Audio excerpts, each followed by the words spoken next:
মরে গেলেও মর্যাদাবান, সুবহানাল্লাহ পড়েন। মানুষ মরে গেলে সবকিছুর উপর কন্ট্রোল, আল্লাহু আকবার।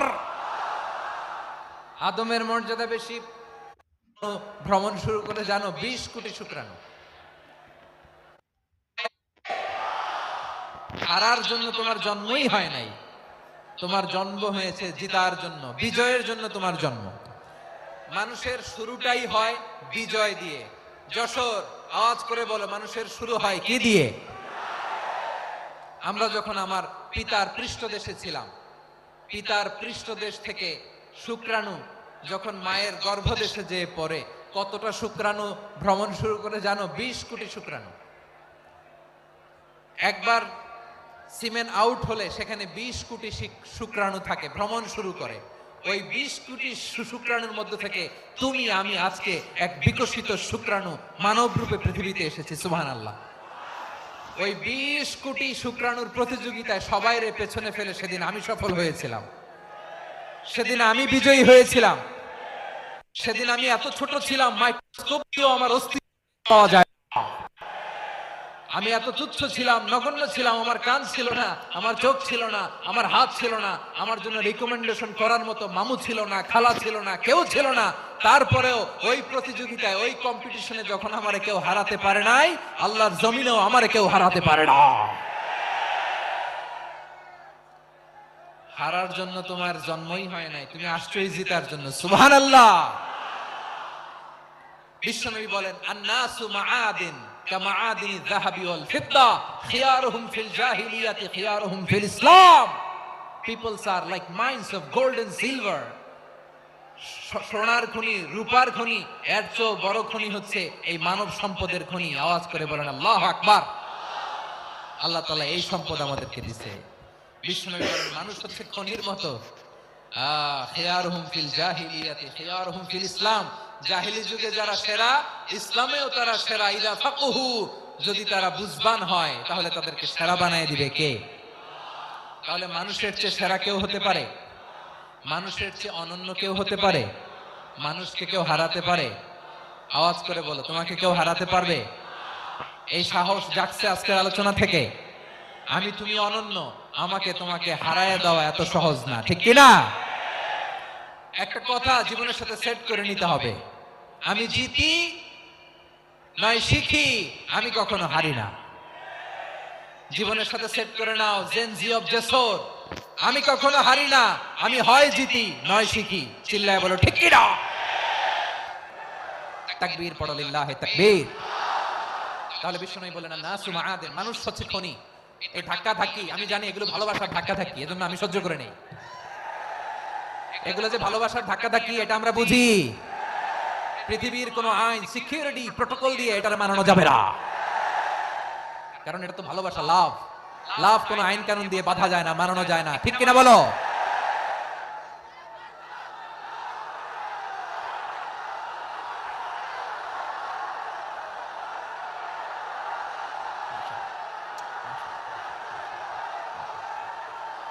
ঠিক আছে, বসুন বসুন বসুন। আল নাসু মাআদিন, মানুষ হচ্ছে খনি। এই খনির যত্ন নিতে হবে। আমার মা বাবা যারা এসেছেন, আপনার ছেলে মেয়ের যত্ন নেন। আপনার ছেলের মধ্যে যে কি পটেনশিয়াল আপনি জানেন না। আপনার এই ছোট্ট অবুঝ ছেলেটাই আগামী দিনের শায়েখ আহমদুল্লাহ হবে।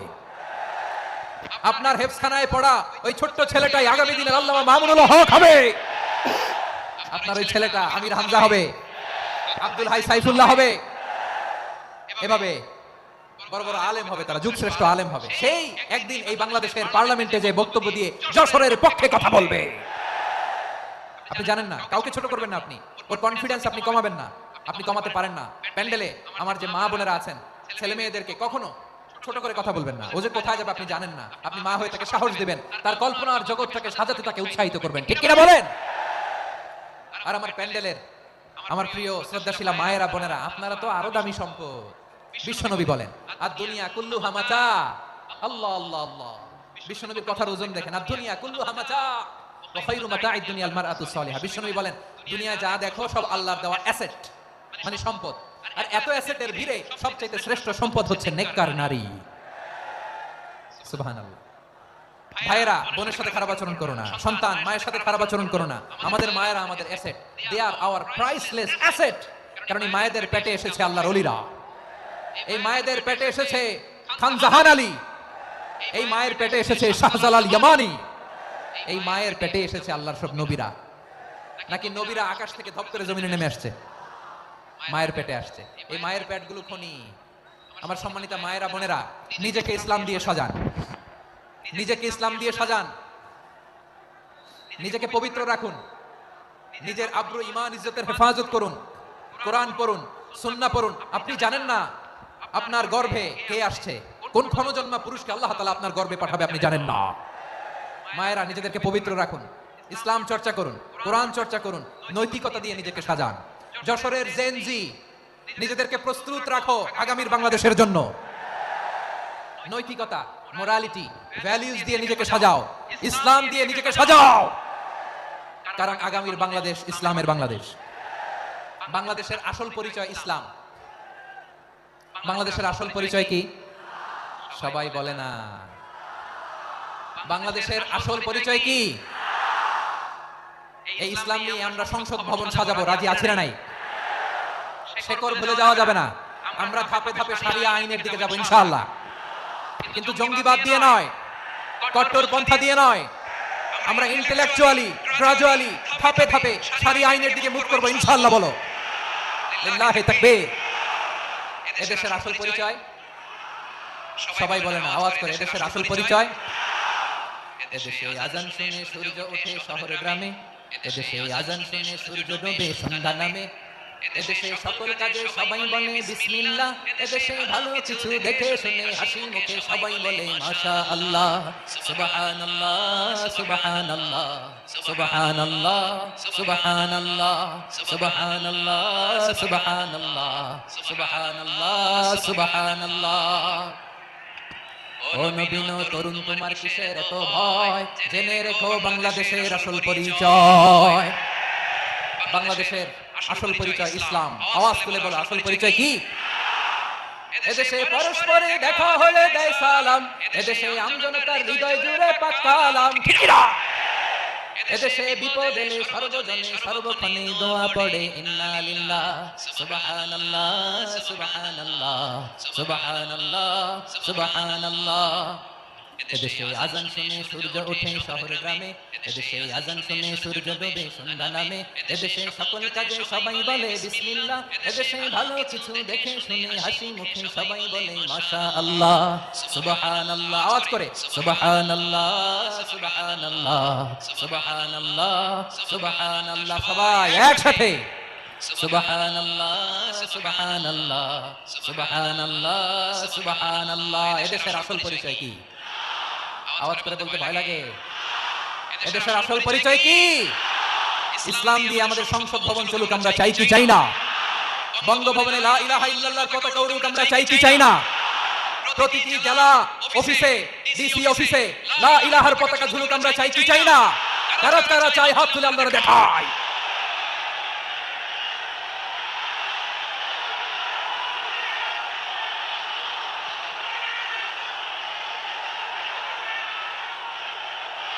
মাশাআল্লাহ।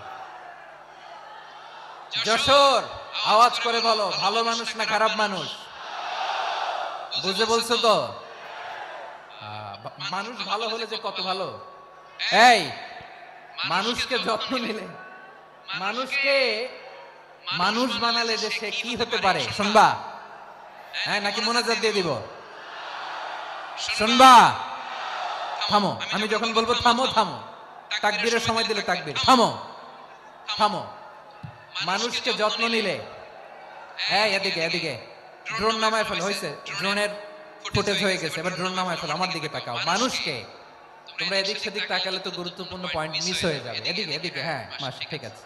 এদিকে মানুষকে যত্ন নিলে মানুষের মধ্যে যারা কি পটেনশিয়াল রেখেছে। আমি জাপানের দুইটা উদাহরণ দেই। জাপানের, এই এই এভাবে এভাবে হবে,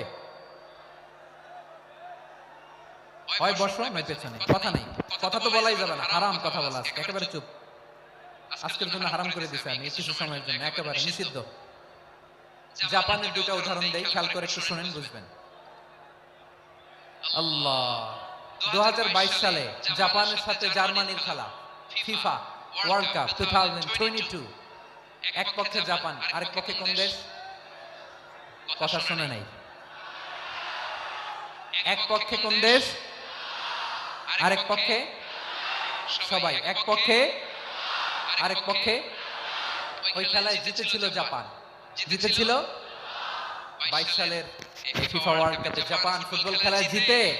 as a part of their celebration, তারা খেলার পরে পুরো স্টেডিয়ামটাকে ক্লিন করে, the fan base of Japan, lakh lakh মানুষ খেলা দেখতে যায়, তো এত ডাস্টবিনও তো নাই, তো যারা ডাস্টবিনে জায়গা পায় নাই তারা এই যে চকলেটের প্যাকেট, পানির বোতল, চিপসের প্যাকেট তারা এদিকে সেদিকে রেখে দিয়েছে। জাপানের ভক্তরা, জাপানের ফলোয়াররা as a part of their celebration, তারা খেলার পরে পুরো স্টেডিয়ামের সব ময়লা আবর্জনা ক্লিন করে তারপরে বিদায় নিয়েছে। তাদেরকে কি ক্লিন করার দায়িত্ব দেওয়া হয়েছিল? এই যশোর, জাপানের যে ছেলেরা খেলা দেখতে গেছিল ওদেরকে কি ক্লিন করার দায়িত্ব দিছিল? তারা কি স্টেডিয়ামের পরিচ্ছন্নতা কর্মী? তাদের আকল, তাদের সিক্স সেন্স তাদেরকে বলেছে ছোটবেলা থেকে জাপান গভর্নমেন্ট ওদেরকে এত পরিচ্ছন্নতা শেখায়, ক্লিনলিনেস অ্যাওয়ারনেস ক্যাম্পেইন করায়।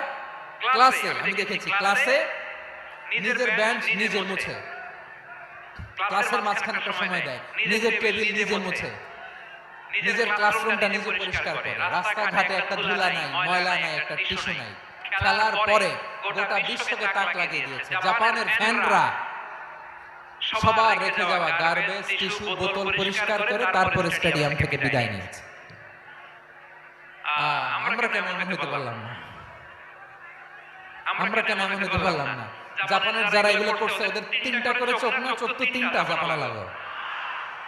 জাপানে লাগে হাত তো চারটা, কান তো ছয়টা, হ্যাঁ? নাকি আমার মতো দুই হাত দুই কানওয়ালা মানুষ? চোখে দেখলে ওটা মানুষ না। চিন্তা করছেন? তার মানে জাপানিজদেরকে যে গ্রুমিং করে শেখানোর মাধ্যমে পরিচ্ছন্ন বানানো গেছে, ওরা যেমন মানুষ আমরাও মানুষ, আমাদের সন্তানদেরকে শেখালে তারাও পারবে। পারবে কিনা? দুই নম্বর উদাহরণ বলি, চট্টগ্রাম ফেনীতে যারা গিয়েছেন, মেঘনা গুমতি ব্রিজ প্রকল্প নাম শুনছেন? মেঘনা একটা ব্রিজ পার হওয়া লাগে। এই মেঘনা গুমতি, এখানে তিনটা ব্রিজ কাঁচপুর সহ, এই তিনটা ব্রিজের নির্মাণ কাজ, রেনোভেশনের কাজ দেওয়া হয়েছিল জাপানের একটা কোম্পানিকে। কাকে? জাপানের কোম্পানি নির্মাণ শেষে 738 কোটি টাকা বেঁচে গেছিল, এটা গভর্নমেন্টের হাতে দিয়ে তারা বিদায় নিয়েছে। কত টাকা? 738 কোটি টাকা। যত প্রাক্কলিত ব্যয় নির্ধারণ করা হয়েছে সব টাকা সরকার, তৎকালীন সরকার 2019-এর সরকার কারা ছিল তো জানেন? এই 2019-এর সরকার তাদেরকে দিয়েছে। তারা রিনোভেশন নির্মাণ শেষে 738 কোটি টাকা অতিরিক্ত বেঁচে গেছিল, এটা আবার গভর্নমেন্টের হাতে বুঝাই দিয়ে তারা বিদায় নিচ্ছে। আমরা কেন এমন হতে পারলাম না?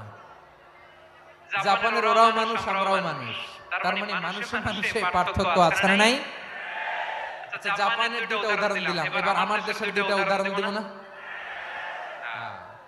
বাংলাদেশের দুটো উদাহরণ। এক নম্বর উদাহরণ, গত সপ্তাহে আপনারা জানেন কক্সবাজার আমার একটা প্রোগ্রাম ছিল, হেলিকপ্টারে গিয়েছিলাম। ফেনী জেলা যখন পার হচ্ছি আমি দেখলাম তিনটা উইন্ড মিল। উইন্ড মিল ছিলেন তো? বিশাল পিলার, তিনটা চারটা পাখা থাকে, বায়ু বিদ্যুৎ কেন্দ্র, বাংলাদেশের প্রথম বায়ু বিদ্যুৎ কেন্দ্র এটা। মুহুরী প্রজেক্ট বলে এটা সম্ভবত, মুহুরী প্রজেক্ট। তো সাগরের বাতাসের ঝাপটায় এটা ঘুরে এনার্জি হয়, ইলেকট্রিসিটি উৎপাদন হয়। আমি পাইলটকে বললাম, ভাই এগুলো থেকে কেমন ইলেকট্রিসিটি উৎপাদন হয়? হুজুর একটু হয় না, কিছুই হয় না। কিছুই হয় না মানে? বলে হুজুর বাংলাদেশে যত উইন্ড মিল আছে এটার পাখা একটাও ঘুরে না। আল্লাহ, বলেন কি? তাহলে যে কোটি কোটি টাকা ব্যয় করে যে উইন্ড মিল, হুজুর ভিতরে ফিটফাট, উপরে ফিটফাট, ভিতরে সদরঘাট। তার মানে কোটি কোটি টাকা দিয়ে উইন্ড মিল বানায়, এখানে কিছু নাই। দুর্নীতির আড্ডাখানা, আখড়াখানা বাংলাদেশ, ঠিক কিনা বলেন? আরে জাপানিজরাও মানুষ, আমরাও মানুষ। আমার এক নিকটাত্মীয় সরকারি চাকরিজীবী, উনি আমাকে বললেন, বাংলাদেশের আরেকটা উদাহরণ দেই। উনি আমাকে বললেন যে প্রতি বছর আমাদের অফিসের ফার্নিচার চেঞ্জ করে। বললাম প্রতি বছর ফার্নিচার চেঞ্জ করে কেন? বলে যে ফার্নিচার নতুন পারচেজ করলেই তো এখানে টাকা, নতুন কিনতে পারলেই টাকা, নতুন উন্নয়নের সবক শোনাতে পারলেই টাকা। প্রথম আলোর রিপোর্ট কি আলো? প্রথম আলোর রিপোর্ট গত 15 বছরে উন্নয়নের নামে লুটপাট হয়েছে প্রায় 3.25 লাখ কোটি টাকা। কার রিপোর্ট? আমাদের বানানো কথা। প্রথম আলোর রিপোর্ট গত 15 বছরে কারা ছিল জানেন তো? হ্যাঁ, শুধু ওনাদেরকেই দোষ দিয়ে লাভ নাই।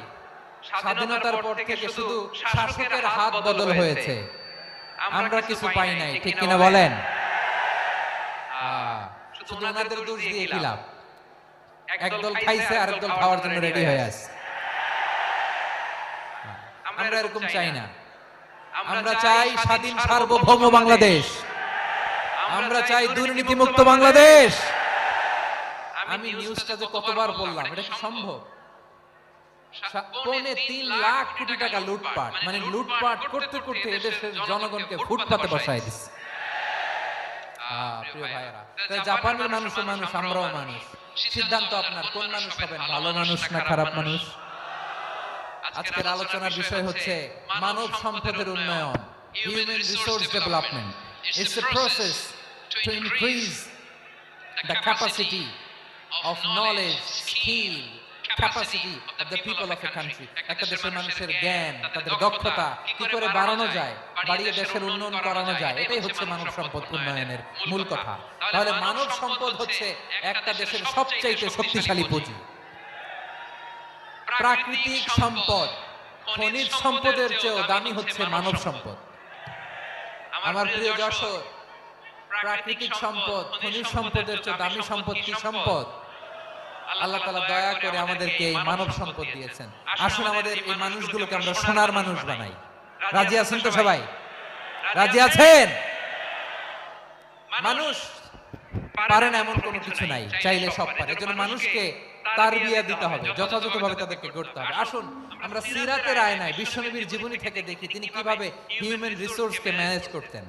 যদি আপনাদের সময় হয়, দু একটা উদাহরণ দিয়ে আজকে আমি আমার আলোচনা বিদায় নেব। হবে সময় হবে কয়েক মিনিট। হ্যাঁ, শান্ত থাকবেন তো? শান্ত থাকবা? হ্যাঁ, ঠিক আছে। এই ধাক্কার মধ্যে ঢুকছে, এবার মজা বুঝতেছো তো? হ্যাঁ, মানা করছিলাম না? ঠিক আছে, টের পাও। হ্যাঁ, ঠিক আছে। যে আওয়াজ করবে আমি ওকে দেখতেছি, কে কে আওয়াজ করে দেখতেছি। শেষ কথা, শেষের দিকে চলে আসছি। বিষ্ণু ইসলাম কিভাবে হিউম্যান রিসোর্সকে ম্যানেজ করতেন, মজার কথা আছে কয়েকটা, বলে বিদায় নিব। বিশ্বনবী কিভাবে এই মানব সম্পদকে ম্যানেজ করতেন? বিশ্বনবী he was a very good talent hunter, চৌকস ট্যালেন্ট হান্টার ছিল। কার মধ্যে কি ট্যালেন্ট আছে দেখলেই বুঝে ফেলতেন। সুবহানাল্লাহ পড়বেন না? কি নবী আমরা পেয়েছি? He was a very good talent hunter. আমার নবী তিনি চৌকস ট্যালেন্ট হান্টার ছিলেন। কার মধ্যে কি প্রতিভা বের করতেন, ওই প্রতিভাকে ইসলামের কল্যাণে কাজে লাগাতেন। সুবহানাল্লাহ বলেন। যাকে যেই জায়গায় সেট করলে ভালো হবে তাকে ওই জায়গায় সেট করতেন। কয়েকজন সাহাবীর জীবনী শোনাই। আবু মাহজুরা রাদিয়াল্লাহু তাআলা আনহু, মক্কার মুয়াজ্জিন, আগে ছিল মুশরিক, পরে হয়েছে মুমিন। উনি কিভাবে মুমিন হইলেন এই ঘটনাটা একটু আপনাদের শোনাতে চাই। তা আপনাদের তো সময় নাই হাতে। হ্যাঁ, সময় আছে? এই জেনজি শেষ করে দিল আজকের প্রোগ্রামটা। 1 ঘন্টা ধাক্কা ধাক্কি করে কেমনে দাঁড়ায় আছে আমি বুঝলাম না।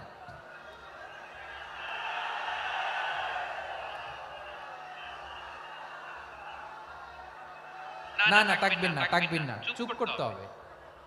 What I need, you stop. Just shut up. চুপ। হ্যাঁ, ঠিক আছে, এভাবে।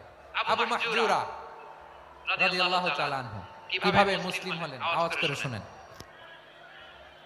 হুনাইনের যুদ্ধ 8ম হিজরি, বিষ্ণু ইসলাম হুনাইনের যুদ্ধ শেষে ফিরতেছেন। পথিমধ্যে বেলাল রাদিয়াল্লাহু তাআলা আনহু, এই যে আবার কথা, আয় রে আল্লাহ রে, এখানে ধাক্কা ধাক্কি কেন? চলে যাও, পেছনে যাও, যাও পেছনে যাও। যেখানে যায় এখানে ধাক্কাধাক্কি, মারামারি, গায়ের উপরে, কাঁধের উপরে, শাউটিং। অনেক গুরুত্বপূর্ণ কথা পয়েন্ট করে নিয়ে আসে যে বলবো, শাউট করার কারণে প্রোগ্রামটাই নষ্ট করে দেয়। আসছে আমরা ভালোবাসা দেখাইতে।